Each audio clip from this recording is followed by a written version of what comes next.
Hər vaxtınız xeyir. Su həyatdır. Nəzərə alsaq ki, bədənimizin 60-70% sudan təşkil olunmuşdur və bizim orqanizmimizdə bir çox funksiyaların yerinə yetirilməsi üçün suya ehtiyac vardır. O zaman təbii ki, bu cümlə artıq öz yerini tapır ki, su bizim həyatımızda əvəzolunmaz bir vasitədir, bir maddədir.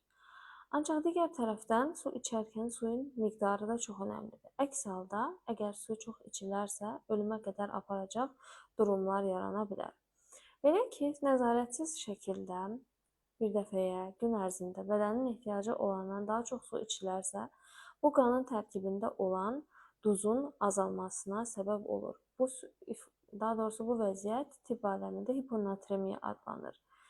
Məhz bunun nəticəsində bir yerdən sonra damarlarda axan su da damarların içərisində qala bilmir. Həm içdiyimiz su, həm də ki, damarlardan xaricə çıxan su artıq toxumarası sahədə toplanır. Eyni ilə də orqanlar arasında və beyin toxumasında da toplanır. Beyin toxumasında toplanması isə get-gedə beynin şişməsinə səbəb olur.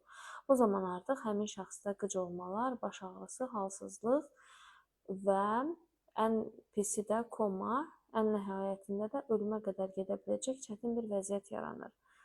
Bu durum idmançılarda da çox müşahidə olunur. Belə ki, idman sonrası birdən-birə bir neçə litr suyun qəbul olunması və yaxud da qısa müddət ərzində bir neçə litr suyun da qəbul olunması insan bədənində məhz dediyim bu durumlara gətirib çıxarır. Beyin toxumasının şişməsinə, beyin ödeminə səbəb ola bilər.